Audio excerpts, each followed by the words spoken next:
Oh shit, there it is. A glory hole right next to the settling cracks and the door dings. This calls for your secret weapon. You break out the marshmallow paste, but it's not shutting down that hole. The penises are still flying in. Hey there, I'm Bo Riles, glory hole virtuoso. This is my second time recording this video because the first time it got corrupted and I was damn near almost done editing it too. Then all of a sudden that shit just fucks me and gets corrupted. I'm this close from quitting. I'm this close. I'm this close. As a kid, there was always something that I wanted, whether that be a toy, a snack, or a toy that makes a snack. I was a needy ass child, and being a kid with no responsibilities, I had all the time in the world to do one thing: watch TV. My childish cravings were not helped after seeing the commercial for a pan that lets you insert any cream you want in a cake. I didn't know shit about baking, but I interrupted my grandma's online poker game just to ask her to call that number that was on the screen. But lo and behold, she took too long, and the number disappeared, along with my happiness. That wasn't the first time I had to experience true sadness, but I will always remember that feeling of seeing an as seen on TV ad and not being able to get a product that was on the screen. We gonna rock no cam on this video because I don't want y'all to see the tears in my eyes, bro. I'm really frustrated, bro. This shit really just did my ass dirty, bro. Patrick, there is one more thing I want you to have. 800-580. The glory of as seen on TV ads is that they were a captivating way to make children and grandmas buy a useless product that will most likely stop working before the second week of purchase, if they even made it through delivery. You know FedEx only deliver when they want to, and even if they do decide to deliver your package, they're making sure that whatever is inside of it is destroyed by any means. I will know. I used to work for them. Well, I worked for FedEx for less than 7 hours. It would have been longer, but they had me working from 2 a.m. to 10 a.m. and by 5 a.m. I was tired of hearing my coworker's story of how his girlfriend cheated on him with his brother while he was in jail. So I gave my trainer my badge and I walked out because obviously this environment is not for me. But that tea? Oh, that shit was piping hot. And I also dropped the TV, but let's keep that between us. But the charm in the as seen on TV ads was not for them to sell anything. No.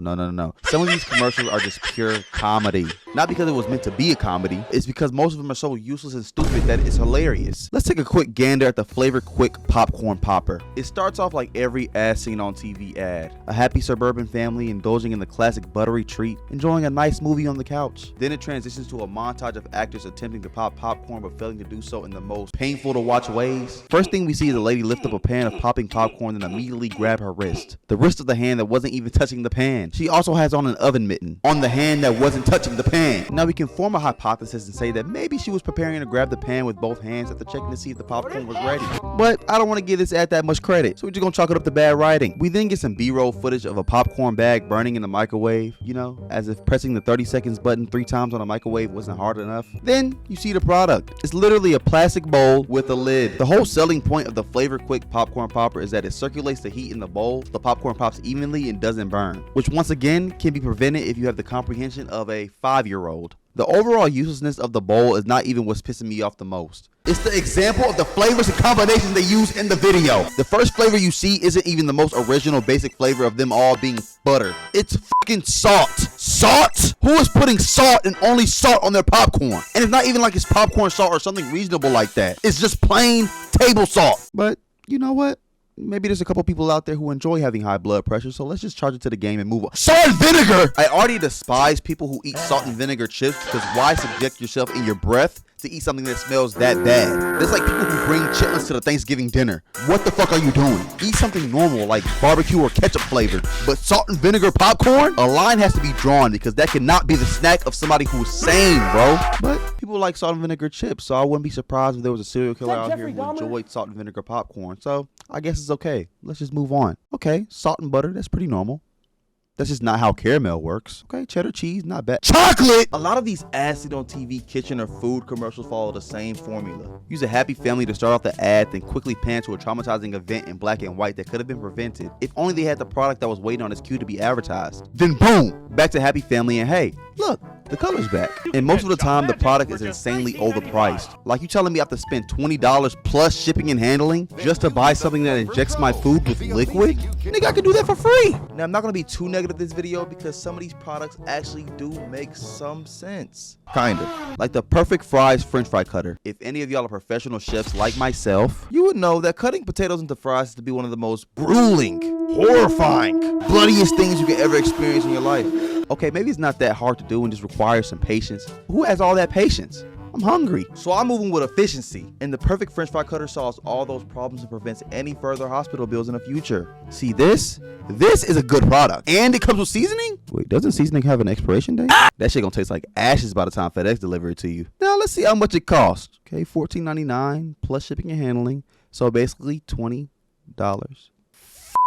The only cooking product that I would actually buy today as a grown-ass man is the Betty Crocker Bacon Fill.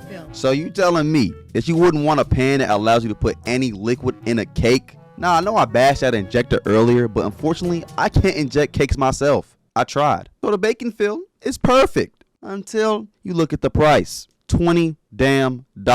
Again, plus shipping, which is $7 damn. Who the fuck is Betty Crocker old ass trying to rob like this? The uselessness and overexpensive trend is something you usually only found with the kitchen and cooking products. Well, mostly only the useless part. All this shit was still overpriced, but at least the home improvement products were somewhat useful. Like the Mighty Putty, a super powered epoxy that can plug any hole, mold to any shape, and stick to any surfaces. Wow. See, this is a decent product that I would actually buy today as an adult if it wasn't $20 plus shipping and handling. I don't know what was going on in the As Seen on TV board meeting that they can't charge less than or more than $20, but I gotta tip my hat at the consistency. But damn, they can't spot me on the shipping? I was already on a $2 allowance per month salary when I was a kid. It's gonna take me months to get my hands on some Mighty Putty. But the Mighty Putty itself wasn't enough to make me want to buy it though. It was a salesman who was behind it all. The GOAT, Billy Mays. Billy the snack that smiles back while playing patty cake with your mama's back while selling you a pound of crack.